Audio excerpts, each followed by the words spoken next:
Well, good morning and welcome to Mirador Television. It's Wednesday morning. I think it should be the 17th of April if I'm lucky, if I've guessed right. And this morning, I'm happy to say that we in Britain showed some sympathy for what's happened to Notre Dame Cathedral. Because yesterday Westminster Abbey rang their peal in sympathy with the French people and the French government for the burning down of Notre Dame.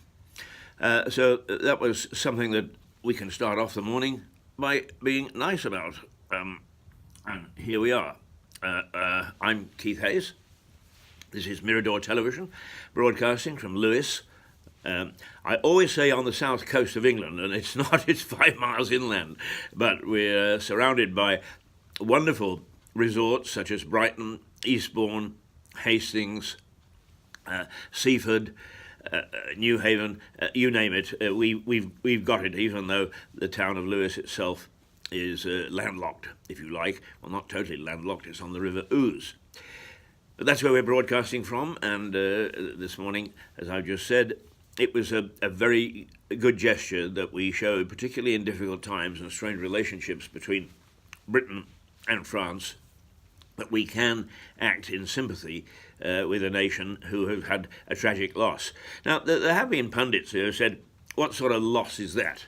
I'm sorry, I was talking over the cathedral there, but what sort of loss is that? It's just a church. Well, no, it's not. I mean, first of all, it is a symbol to the French of an awful lot of things. To a nation that is perhaps a bit more religious than we are, it is an icon. It's a guide. It's a monument that stands up on the Parisian sky and tells them that all is well and all is safe. And of course it's come tumbling down because of a fire.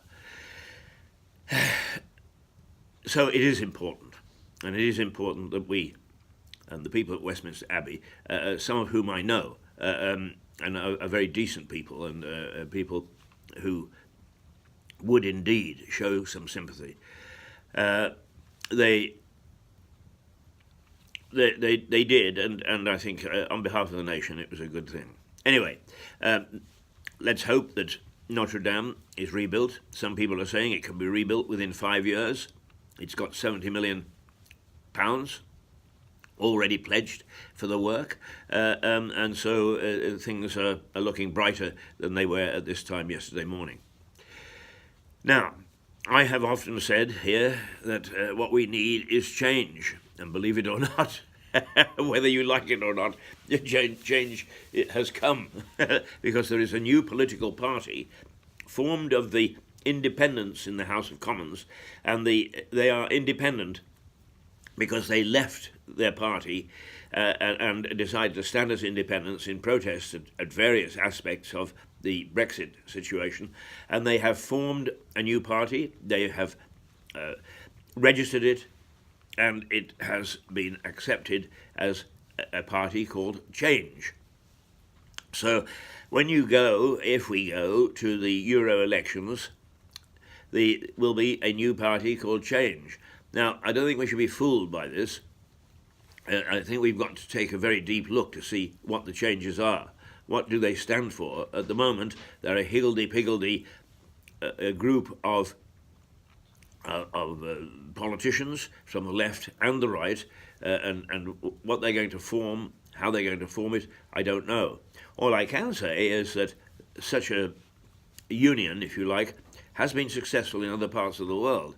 So let's not just throw it out with the bathwater, as it were. Let's see what they're going to do. And locally, I've been urging people not to vote for the political parties, but to vote for independents. We don't have that many people standing as an independent, unfortunately, but party politics really has no part to play at this level of government. It's time for us to get the councillors that we vote for and elect, and that they dig in and they start to behave as if they represent us, instead of this iniquitous cabinet system where just a few people from the party with the most seats get to control us for 4 years. And if they're compliant with the executive, then it doesn't necessarily mean that we're going to get good government. However, just on the national level, change. And there you are, watch for it, and it's on the way. Now let's just talk about locally, because we do have an election on May the 2nd, and as I've just said, I've been urging people to vote for the independent, not because I necessarily like them any more than anybody else, and I'm quite sure there are very decent people in the other parties, the main parties. But the trouble is, it's the party system itself. It just doesn't fit. It's a square peg in a round hole. And we need to, if people are going to take the party whip, as it were, then we want to have some more independent thinking from them, and not have this terrible cabinet system. The cabinet is formed of just 4 or 5 people selected by the leader of the party with the biggest number of seats. And they then, more or less, act as an executive, and they are a cabinet, and they dictate the policies for the next 4 years, unless there is some reason why they shouldn't suddenly be the biggest party. Because defections and by-elections and that sort of thing can change the political landscape.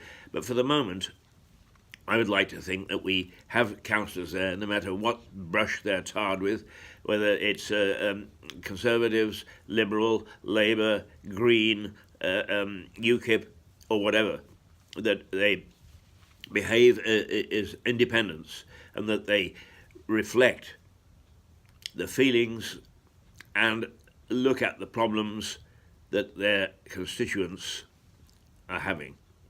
That's what we need locally. And then we need them to act as a watchdog for what I call the executive, and the council calls its officers.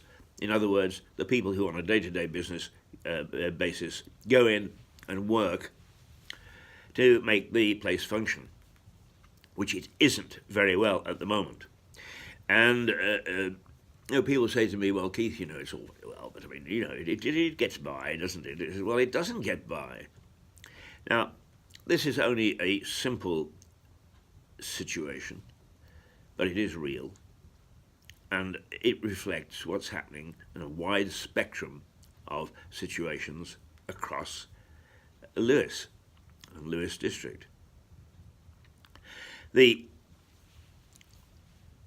little lane that I live on, Twit and I live on, hasn't been cleaned for 12 months or more. No road sweepers, no. Now, there have been building works, and I suppose that one can make a little bit of an excuse for that. But it hasn't been cleaned, it hasn't been swept, nothing's been done to it at all. So one of my neighbours wrote to the council and asked if something could be done. He was, I wish I could say he was given the runaround, but he wasn't. He was faced with this dreadful silence, which seems to come out of this council. Nobody did anything. He got no responses whatsoever. So he did the sensible thing, and he approached his local councillor, who happens to be Ruth O'Keefe, and who is an independent, and who is a great activist. I've said in the past, please don't think that I hold any particular brief for Ruth. I try to look at her as impartially as I possibly can. There are some things I would disagree with her about, but I have to say that she is an effective councillor. And I've seen her in action at the council meetings, and she can be quite pixie-ish, and she can actually sort of tweak the tails of the governing parties, if you like, with very amusing speeches. And there is also the other independent, Stephen Catlin, who actually is brave enough to speak out and just say, hey, what's going on, chaps? Anyway, the point is that the neighbour approached Ruth, and she replied to him and said, I'll see what I can do. So after many long backwards and forwards, she managed to get the name of the man who is in charge of that sort of operation, cleaning making sure that the roads are swept and so on and so forth. And a letter was sent to him saying, please, from her, and copied to our neighbour, please will you get in touch with this gentleman, or he would like to get in touch with you to discuss this issue. Absolute silence. And eventually, the councillor, Ruth O'Keefe, had to write and say, I've been trying to get an answer for you, and I'm very sorry that this man isn't replying, and I have no idea why. And she said, I phoned on 2 or 3 occasions, and I can't get through. Oh, my goodness me, this is an icon of British way of life. She can't get through. Well, now, this is the same system that the executive, the people who work there, have been defending for the last year and a half. It's always going to be fixed. And when they were asked by a councillor at the last meeting, what was going on, they said, don't worry, it's going to be fixed very shortly. And everyone said, okay. and the Muppets had the string pulled, and they all stood up and voted confidence and so on and so forth. It is just becoming a farce. Now, I have to say, in defence of our council in Lewis, I have spoken to people up and down the country, people that I trust, either journalists, in one case my brother, about their local councils, and everybody gives the same answer. Is the deterioration over the past couple of years or so has been enormous, and that they are having the same sort of problems as we are, and they're also facing mergers similar to us. Now, it's all very well to talk about bigger and better and what we can do and how we can cut costs and so on and so forth, but actually the service is just lousy. And these mergers and these expansions do not work. And if you talk to most councillors privately, they'll admit that it doesn't work, despite the fact that the Cabinet and the Chief Executive of the council keep on saying, oh, no, it's all right, it's a good system, and we're doing this, and look at all the good things we're doing. Well, the good things are outweighed badly, outweighed by the bad things. And the fact is that this council is almost not functioning. It is not functioning. It can't even get its computers to send out 2 letters that are the same. They contradict each other. Now, it doesn't matter whether they're good people or bad people or whatever, but if you've got a situation like that, you can't go like an ostrich and hide your head in the sand. And I was responding to Ruth O'Keefe last night when I sent a note, but it was copied into 5 other people, including my neighbour, but some on the council. And I had to say that either this council is arrogant, or it's stupid, or it's out of its depth. Now, it's one of those 3, and I'm not quite sure which. I would like to think that it's out of its depth, because I don't like to think that any council behaves with arrogance. I don't like to think that any individual on that council behaves with arrogance. I would like to think that they're not stupid, because that really would be a travesty if we're putting in there stupid people. So therefore, I think that it's just the system has got to be changed. That it's unmanageable with the political system that we have. The 2 simply don't match. So I urge you, ask your councillor, ask your candidates for the May the 2nd election how they feel about political party governance, how they feel about the cabinet scheme of ruling, and how they feel about having a great more deal of independence.